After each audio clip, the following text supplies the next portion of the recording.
Hello students, आज जो अपन topic लेकर के चल रहे हैं वो है मस्कुलर सिस्टम। मस्कुलर सिस्टम की अपन बात करेंगे। स्केलेटन सिस्टम के बाद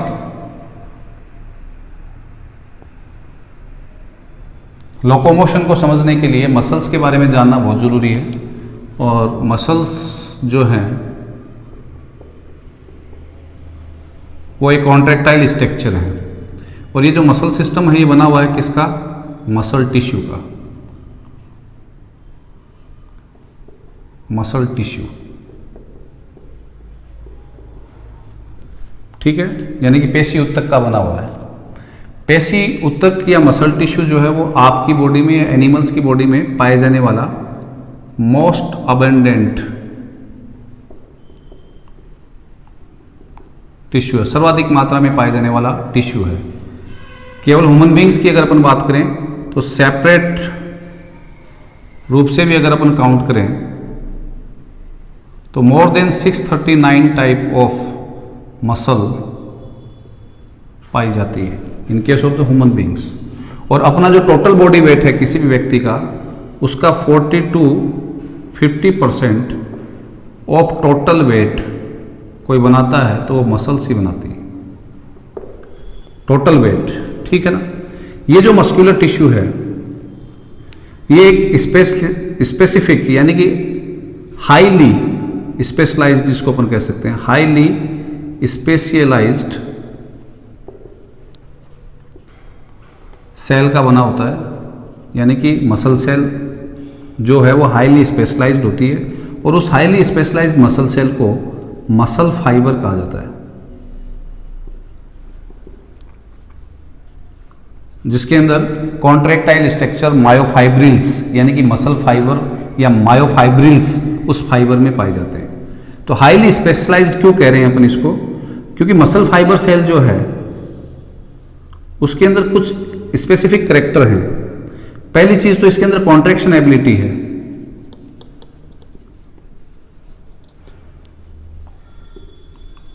सिकुड़ने और फैलने की एबिलिटी है इसके अंदर, ठीक है। एक्सटेंशन एबिलिटी है और इलास्टिसिटी का नेचर पाया जाता है, प्रत्यास्था, यानी कि फोर्स लगाओगे तो फैल जाएगी और फोर्स को फ्री किया तो वापस अपनी अवस्था में आ जाएगी। एंड मोर इंपॉर्टेंट, इनसे भी ज़्यादा इंपॉर्टेंट, इस मसल फाइबर के अंदर इलेक्ट्रिक एक्साइटेबिलिटी है। इलेक्ट्रिक एक्साइटेबिलिटी, फोर्थ करेक्टर अगर अपन इसका इंपॉर्टेंट लें तो इलेक्ट्रिक एक्साइटेबिलिटी इसके अंदर पाई जाती है। इलेक्ट्रिक एक्साइटेबिलिटी का रीजन क्या है इसका? जो मसल मेम्ब्रेन है, मसल सेल है, उसकी जो मेम्ब्रेन है उस मेम्ब्रेन के अक्रॉस पोटेंशियल डिफरेंस पाया जाता है। पोटेंशियल डिफरेंस, ठीक है ना। और उस पोटेंशियल डिफरेंस में चेंज आएगा तो इंपल्स पैदा होगा, यानी कि पॉजिटिव चार्ज और नेगेटिव चार्ज एक्सचेंज होंगे मेम्ब्रेन के अक्रॉस। तो क्या होगा? देखिए, डिफरेंस का मतलब, पोटेंशियल डिफरेंस का मतलब क्या? चार्ज में डिफरेंस, पॉजिटिव और नेगेटिव चार्ज में डिफरेंस।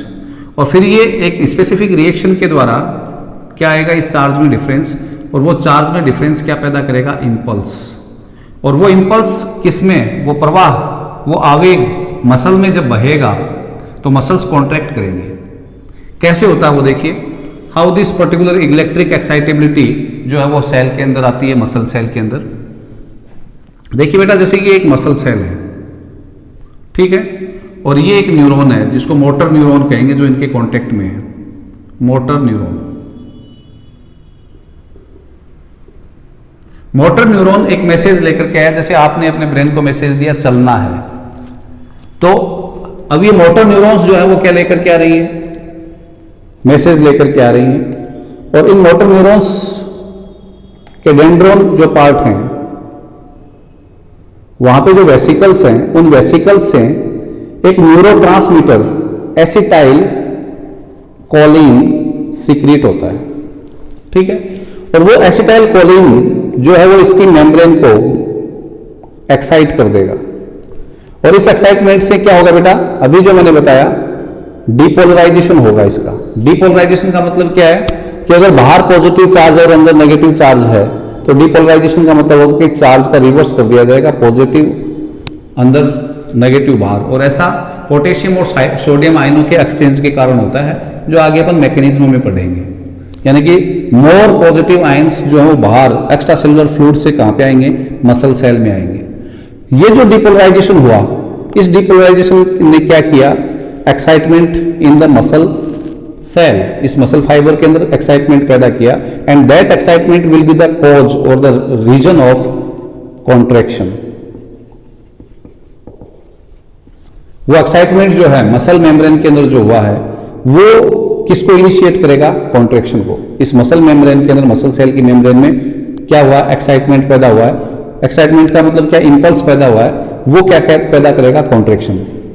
और कॉन्ट्रैक्शन होगा तो वो बोन के ऊपर यानी कि स्केलेटन सिस्टम के ऊपर फोर्स जाएगा, तो कोऑर्डिनेशन होगा किसका, मसल्स का और बोन्स का, जिससे हम क्या करना शुरू करेंगे, मूवमेंट या अपना लोकोमोशन होना शुरू होगा। इसलिए इसको अपन हाईली स्पेशलाइज्ड सेल बोल रहे हैं कि इसके अंदर इतने कैरेक्टर्स हैं ये, ठीक है। अब देखिए मसल सेल जो है या मसल टिश्यू जो है वो ओरिजिन की दृष्टि से अगर आपको पूछे कि कैसा है, तो एम्ब्रियो की जो मीजोडर्म है उससे इसकी उत्पत्ति होती है, तो इन ओरिजिन ये कैसा है बेटा, मीजोडर्मल है, ठीक है। और इसकी जो अपीयरेंस आती है वो रेड कलर की आती है, और रेड कलर का ये क्यों दिखाई देता है, इसके पीछे रीजन क्या है, क्योंकि इनके अंदर एक स्पेसिफिक मायोग्लोबिन, आप ध्यान में रखना, पिगमेंट पाया जाता है, जो प्रोटीन है अपने आप में मायोग्लोबिन पिगमेंट, और उस मायोग्लोबिन पिगमेंट की उपस्थिति के कारण ये कैसी दिखाई देती है, रेडिश कलर की दिखाई देती है। स्ट्रक्चर और फंक्शनिंग के आधार पे जो मसल्स हैं उनको अपन 3 टाइप्स में क्लासिफाई करते हैं। वो 3 टाइप्स कौन से हैं, एक होती है बेटा रेखित स्ट्रेटेड मसल, ठीक है, ये वॉलंटरी होती हैं यानी कि ऐच्छिक होती हैं, अर्थात अंडर द नर्वस सिस्टम ये काम करती हैं, ठीक है, और मल्टी न्यूक्लिएटेड होती है, मल्टी न्यूक्लिएटेड होंगी, ठीक है। इनको स्केलेटन मसल भी कहा जाता है,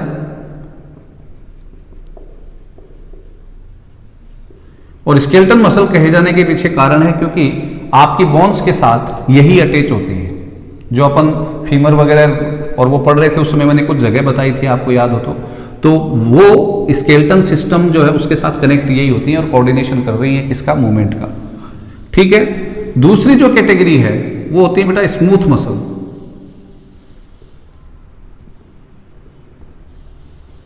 जो विसरल ऑर्गन्स जो है उनके अंदर पाई जाती हैं, ये अनस्टेटेड होती हैं, अरेखित और इनवॉलेंट्री है, ठीक है ना, जो अपने आप ही क्या कर रही हैं, खुद ही मूवमेंट कर रही है, ठीक है ना। और अनस्टेटेड यानी कि अरेखित प्रकार, क्योंकि मोस्टली ओवल शेप्ड होती है और ये यूनिन्यूक्लिएट होंगी। तीसरी जो कैटेगरी है वो है कार्डियक मसल्स, हृदय पेशियां, जो स्ट्रेटेड तो होंगी, रेखित होंगी, लेकिन इनवॉलेंट्री होंगी, अनैच्छिक प्रकार की होंगी, ठीक है। स्केलेटन सिस्टम और लोकोमोशन अपन पढ़ रहे हैं, तो जो मेन इंपॉर्टेंट है उसको सबसे पहले लेंगे। कौन सी मसल्स बेटा, स्ट्रेटेड मसल्स के बारे में अपन सबसे पहले बात करेंगे। स्ट्रेटेड मसल्स के बारे में मैंने क्या कहा कि ये मल्टी न्यूक्लिएट है, बहुकेंद्र की है, सिलेंड्रिकल होंगी, बेलनाकार, ठीक है। और अगर अपन इस मस्कुलर टिश्यू स्ट्रेटेड मसल्स को सिंप्लीफाई करके पढ़ें या पूरे मसल सिस्टम को ही पढ़ें, तो देखिए मसल टिश्यू बना होता है मसल बंडल्स का, ठीक है ना, यानी कि मसल टिश्यू का एक पार्ट, और मसल बंडल्स जो हैं उनके अंदर क्या होंगी, मसल सेल्स, क्योंकि टिश्यू किसका बना होता है, सेल्स का, जिसको आप क्या बोल रहे हो, मसल फाइबर। मसल सेल को क्या कहते हैं, मसल फाइबर। और मसल फाइबर के अंदर एक वेरी इंपॉर्टेंट स्ट्रक्चर है जिसको अपन बोलते हैं फाइब्रिल, फाइबर से फाइब्रिल, मसल फाइब्रिल, या शॉर्ट में उसको बोल देते हैं मायोफाइब्रिल, ठीक है। तो डायग्रामेटिकली भी मैं इसका रिप्रेजेंटेशन कर देता हूं, ये देखिए ये अपन एक मस्कुलर टिश्यू जो है, जो बंडल्स का बना हुआ है, ठीक है, उसकी बात कर रहे हैं अपन, उसका डायग्राम बना रहे हैं।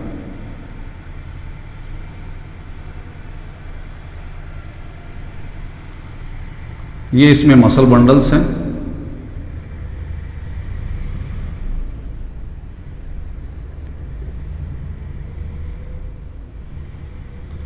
Muscle fibre bundles, muscle fibre bundles का मतलब जो मसल फाइबर के बने हुए हैं, ठीक है ना, मसल सेल के बने हुए, इनके अंदर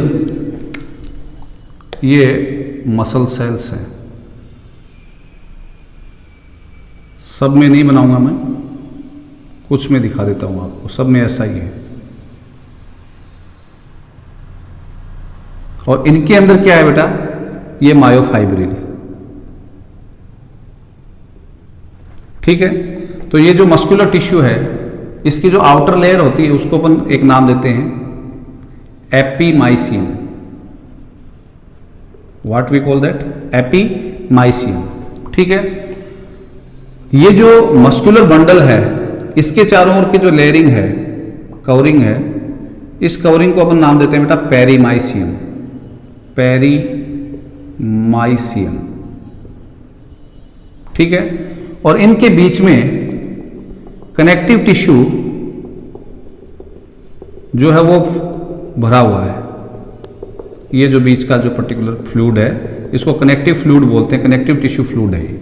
इसका दूसरा नाम भी अपन दे सकते हैं, that is called endomysial, endomysial connective tissue, endomysial connective tissue. Is this clear?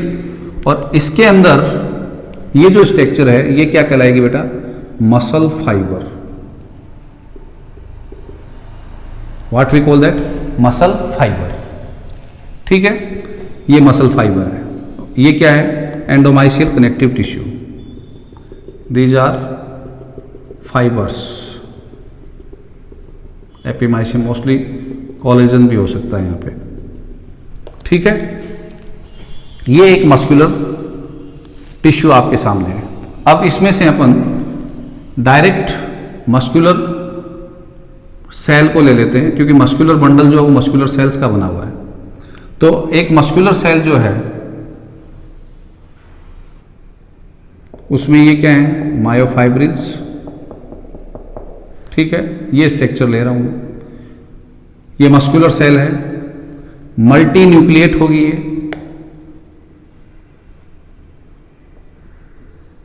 ठीक है। और इसमें पाए जाने वाले जो फाइबर्स हैं, ये मसल फाइबर या मसल सेल। और ये जो एक फाइबर है, इसको अपन क्या बोल रहे हैं बेटा, myofibril. That is important structure, जिसके कारण इनमें कॉन्ट्रैक्शन की कैपेसिटी आती है। मसल सेल जो है उसका मेम्ब्रेन जो है उसको एक स्पेसिफिक नाम दिया जाता है, सार्कोलेमा, ठीक है ना। स्टेटेड मसल की अपन बात कर रहे हैं। और इसमें जो साइटोप्लाज्म भरा हुआ है, उस साइटोप्लाज्म को नाम दिया जाता है बेटा सार्कोप्लाज्म। मसल सेल या मसल फाइबर का जो प्लाज्मा होता है, साइटोप्लाज्म या protoplasm, protoplasm is called sarcoplasm. और इस सेल के अंदर जो एंडोप्लाज्मिक रेटिकुलम होते हैं, उन एंडोप्लाज्मिक रेटिकुलम को नाम दिया जाता है सार्कोप्लाज्मिक रेटिकुलम, सार्कोप्लाज्मिक रेटिकुलम। और ध्यान में रखें, ये जो सार्कोप्लाज्मिक रेटिकुलम होते हैं, दीज आर द साइट्स और the centre for the calcium storage. ये कैल्शियम स्टोरेज करने का काम करते हैं। ये एंडोप्लाज्मिक रेटिकुलम कैल्शियम स्टोरेज का काम करते हैं, इसीलिए इनको एक स्पेसिफिक नाम भी दिया गया है, सार्कोप्लाज्मिक रेटिकुलम। सार्कोप्लाज्म में पाए जाने वाले एंडोप्लाज्मिक रेटिकुलम, इनको नाम दिया गया है। Is this clear? अब देखिए, मसल सेल या मसल फाइबर की जो इंपॉर्टेंट स्ट्रक्चर है वो क्या है, मायोफाइब्रिल। तो मायोफाइब्रिल जो है वो स्ट्रक्चरली कैसा दिखाई देता है? मायोफाइब्रिल की अगर अपन संरचना देखें तो वो अपने को कैसा दिखाई देगा, ठीक है। आप ये तो समझ गए ना कि मसल जो है वो कहां पे उपस्थित है। देखिए, जैसे बोन्स हैं, ए और बी बोन्स हैं और इनके बीच में ये मसल्स उपस्थित हैं, ठीक है ना। और मसल्स का ये जो आलम्ब होता है, कांटेक्ट होता है, इसको फलक्रम कहते हैं। फलक्रम हिंदी में आलम्ब या आधार प्रदान करने वाला, ठीक है ना। यहाँ पे इनकी उपस्थिति है और इसी में कॉन्ट्रैक्शन और सिकुड़ने से ये मसल्स जो है इनके अंदर, सॉरी बोन्स जो है वो इनके अंदर मूवमेंट देखने को मिलेगा अपने को, ठीक है। तो मूल इंपॉर्टेंट स्ट्रक्चर क्या है मसल फाइबर के अंदर? मसल फाइब्रिल यानी कि मायोफाइब्रिल। मायोफाइब्रिल के स्ट्रक्चर को अगर अपन रिप्रेजेंट करें तो वो कैसा दिखाई देगा? देखिए, वन मायोफाइब्रिल, यहां से मैं ले रहा हूं ये मायोफाइब्रिल,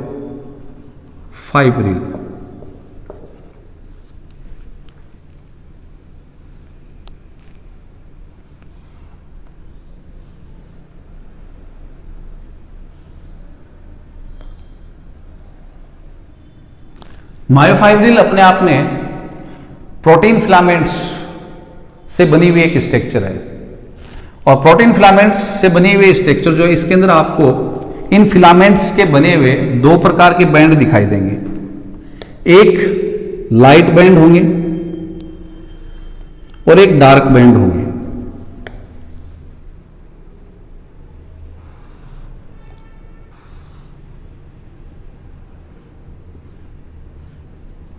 अल्टरनेटिव ऑर्डर में होंगे ये, यानी कि एक लाइट फिर ये डार्क आ गया, फिर से कौन सा बेटा? Light,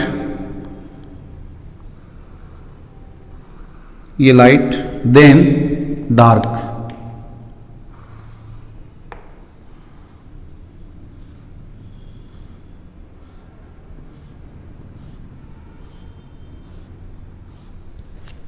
then light, then dark.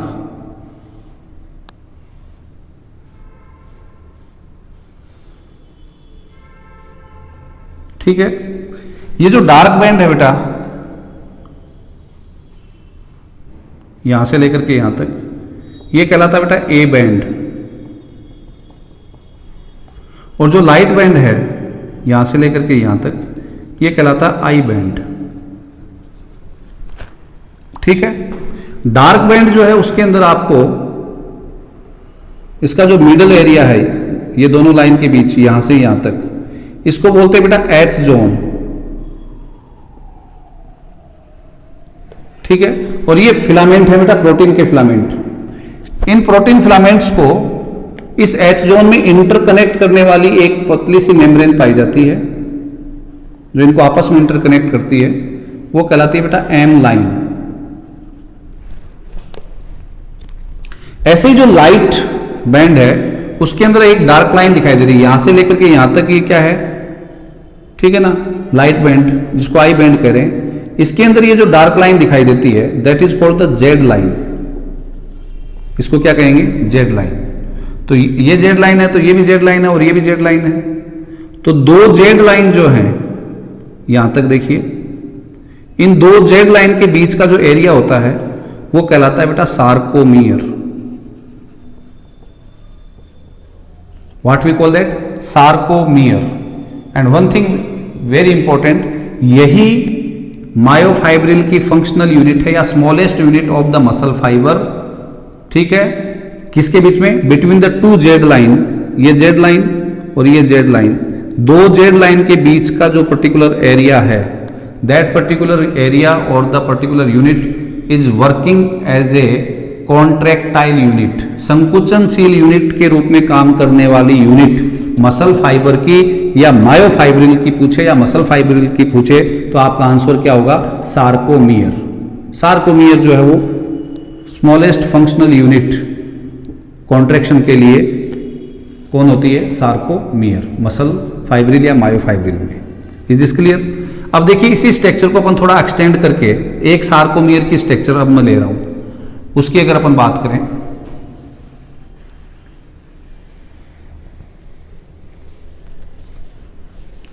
Stated muscle की स्ट्रक्चर अपन डीप तक लेकर के चलेंगे। तो देखिए, अगर एक सार्कोमियर की मैं बात करूं, ठीक है,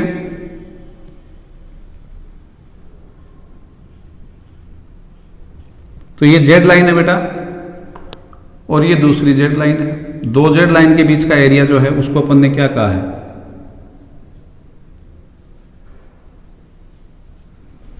ठीक है। अब इस दो जेड लाइन का मतलब क्या हो गया, हाफ आई बैंड इधर आ गया, हाफ आई बैंड इधर आ गया, और बीच में कौन सा आ गया, ए बैंड। तो I band complete half half और एक ए बैंड आ गया, ठीक है ना। अरे अभी स्ट्रक्चर में जैसे ये था आई बैंड, तो ये इसके इधर भी लाइट एरिया था और इधर भी लाइट एरिया था, और लेकिन ये बीच में कौन सा था, ए बैंड। तो ये हाफ आया ना, क्योंकि इससे आगे ये यहां तक कौन सा है, ये आई बैंड है, तो इस जेड लाइन तक कौन सा आया, हाफ आया ना। ऐसे इधर भी हाफ, तो हाफ हाफ आई बैंड दोनों तरफ, और बीच में ए बैंड पूरा आ रहा है, किसके अंदर, एक सार्कोमियर में। तो एक सार्कोमियर के अंदर एक ए बैंड और एक आई बैंड आ जाते हैं। आई बैंड दोनों किनारों पे हाफ हाफ आएगा, ठीक है। तो ये जेड लाइन और ये जेड लाइन, ठीक है। अब देखिए ए बैंड जो है वो प्राइमरी मायोफिलामेंट्स का बना होता है, जो मायोसिन के होते हैं, जो फिलामेंट्स दिखाए थे जो थिक होंगे, और जो आई बैंड है वो आपको किसका बना हुआ होगा, that is made up of actin filament और द सेकेंडरी फिलामेंट्स। ये थिन पतले दिखा रहा हूं मैं, ये क्या है बेटा, एक्टिन के फिलामेंट हैं, जो किस में पाए जाते हैं, आई बैंड एरिया में, और कुछ हद तक कहां पे एक्सटेंड होते हैं, ए बैंड में, ठीक है। अब देखिए इनके बीच में थिक फिलामेंट्स हैं, जो कौन सा बैंड एरिया बना रहे हैं, डार्क वाला, ये थिक थोड़े चौड़े बना रहा हूं, ये प्राइमरी मायोफिलामेंट कहलाते हैं,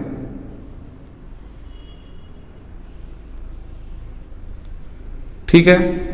ये क्रॉस ब्रिज हैं जिससे ये दोनों आपस में कनेक्ट होते हैं, कौन, प्राइमरी मायोफिलामेंट और सेकेंडरी मायोफिलामेंट।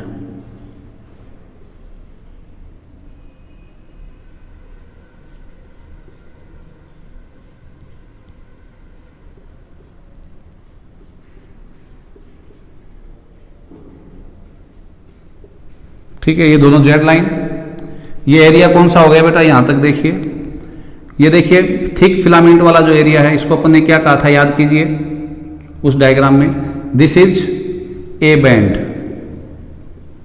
और ए बैंड के सेंटर में जो एरिया बताया था, जोन बताया था, वो कौन सा बताया था, एच जोन, अभी किया है, ठीक है ना। और इसमें मैंने बताया था कि एक पतली मेम्ब्रेन इनको आपस में, ये जो फिलामेंट्स हैं इनको आपस में कनेक्ट करती है, जिसको अपन ने क्या कहा था, एम लाइन। इस ए बैंड से आगे का जो क्षेत्र है वो किसका आ गया, आई बैंड का। इधर भी देखिए ए बैंड से आगे का ये क्षेत्र जो है वो किसका आ गया, आई बैंड का। इधर यहां तक आई बैंड है, ठीक है। तो जो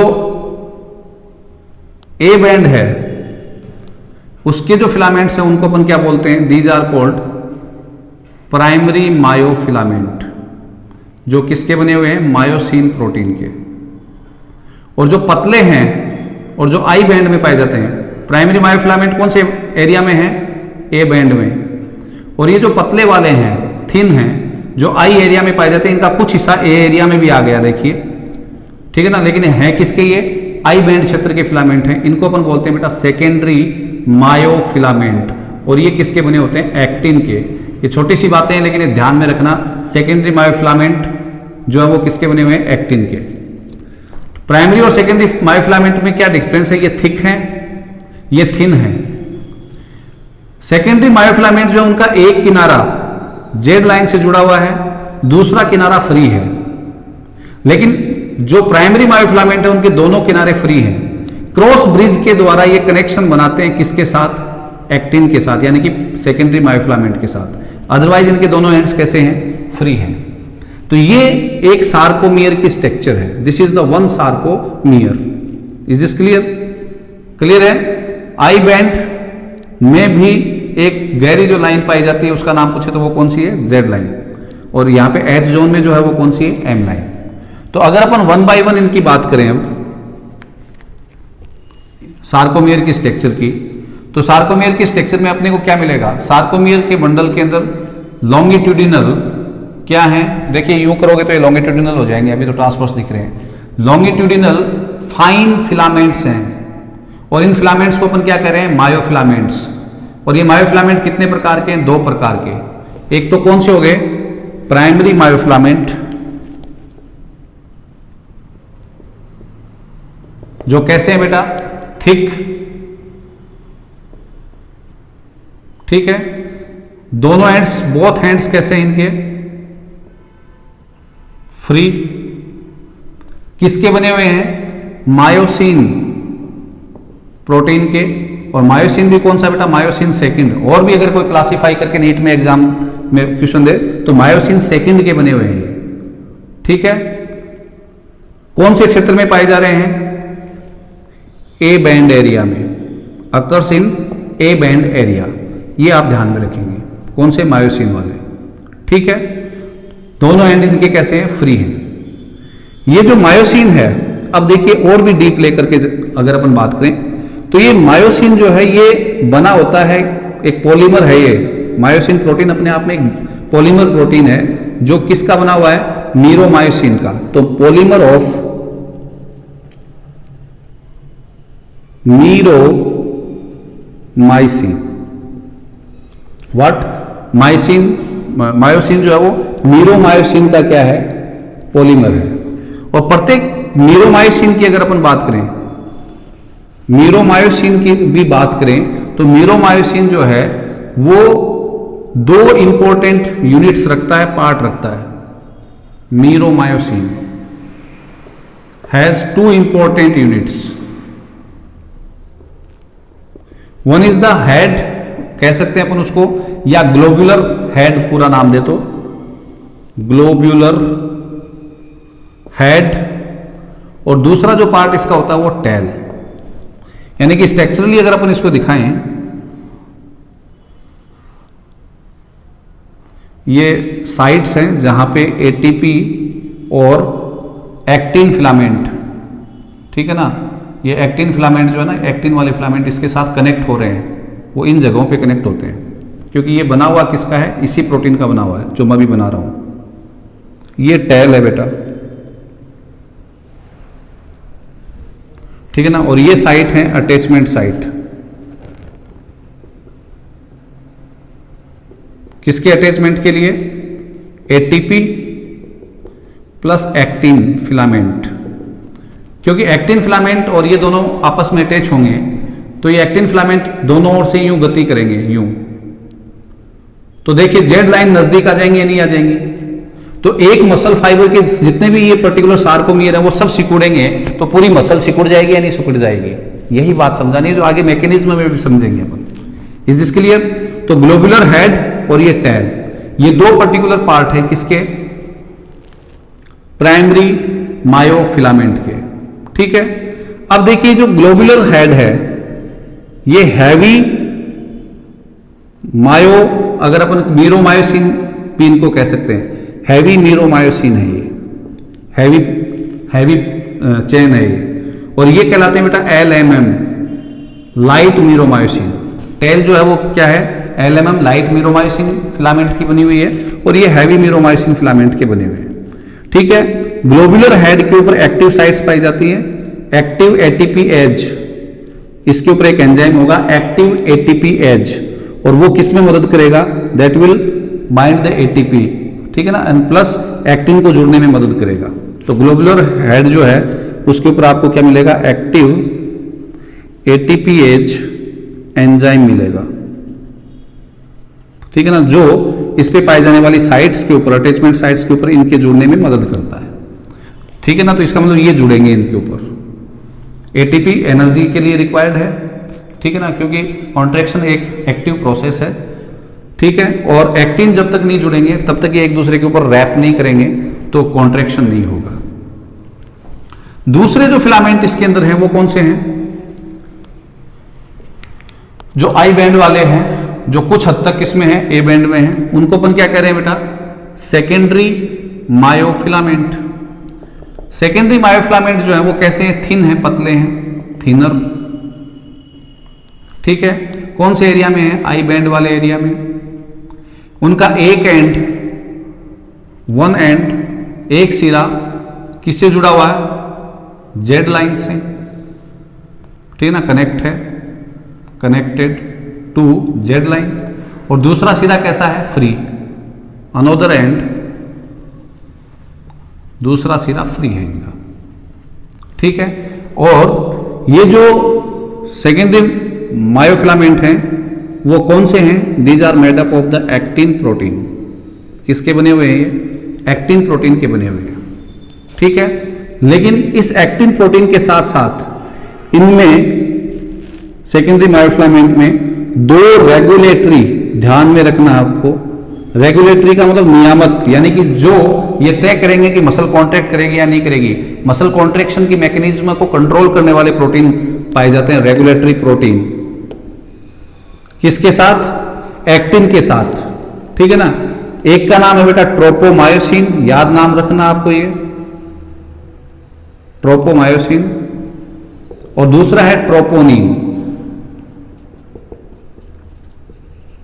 ट्रोपोनिन, ठीक है ना। इनके अभी आगे फंक्शंस की अपन बात कर लेंगे। ये दो पर्टिकुलर आपको एक्टिन फिलामेंट के साथ मिलेंगे, किसके अंदर? सेकेंडरी मायोफिलामेंट के अंदर, ठीक है। और ये ध्यान में रखना एक चीज ये भी कि एक्टिन सेकेंडरी मायोफिलामेंट जो हैं उनकी संख्या प्राइमरी मायोफिलामेंट से ज्यादा होगी।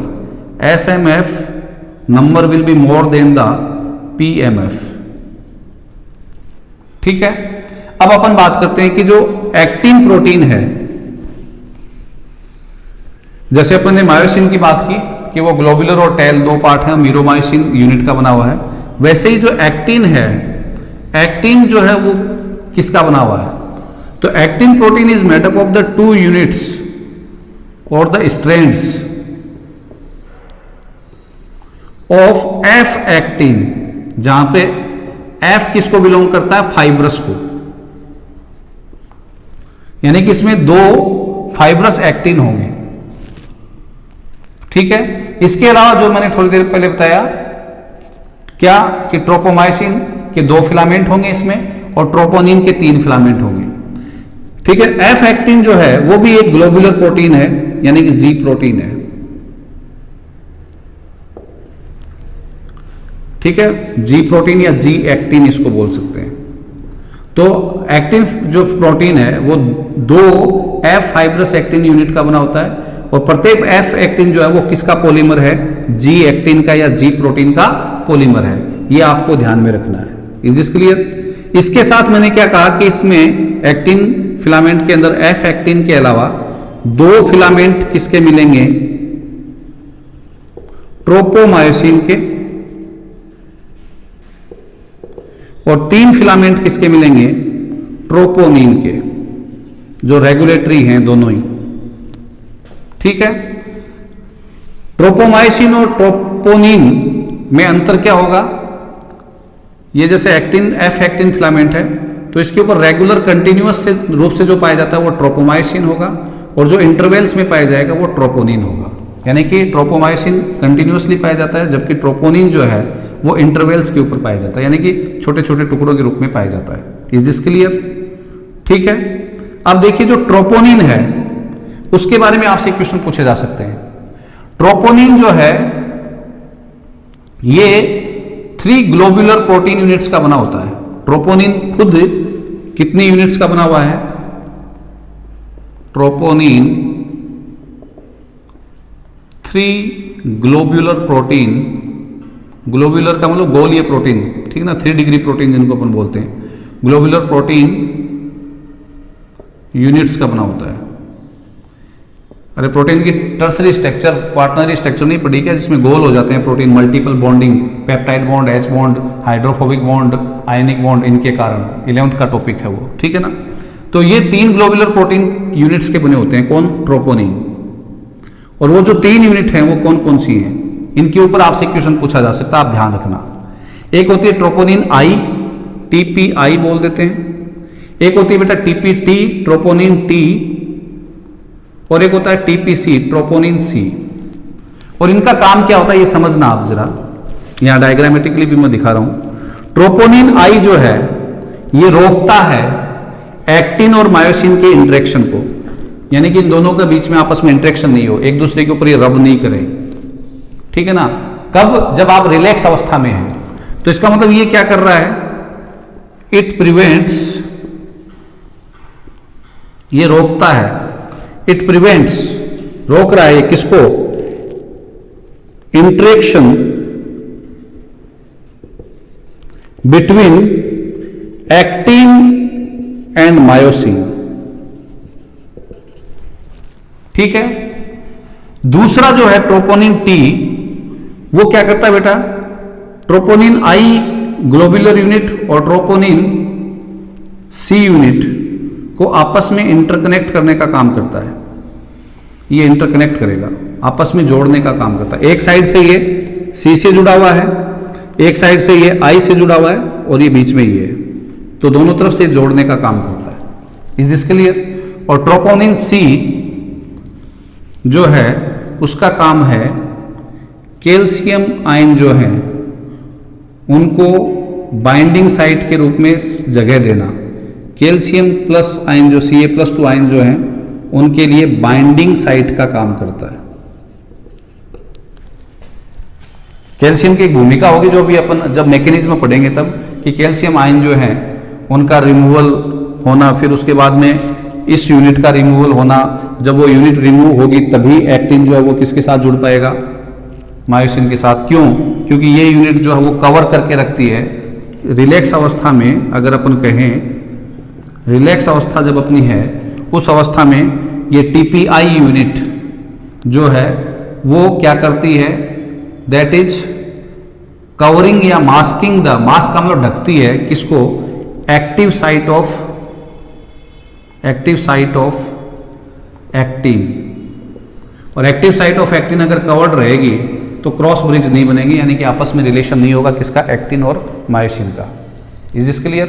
तो ये कंप्लीट स्ट्रक्चर मैंने आपको स्टेटेड मसल या स्केलेटन मसल की बताई है, जहाँ पे अपन मसल टिश्यू से लेकर के कहाँ तक आए हैं, सार्कोमियर की स्ट्रक्चर तक। मसल टिश्यू से मसल बंडल, मसल बंडल से मसल फाइबर, और मसल फाइबर से फिर मायोफाइब्रिल, और मायोफाइब्रिल की भी जो फंक्शनल यूनिट है वो कौन सी थी, सार्कोमियर।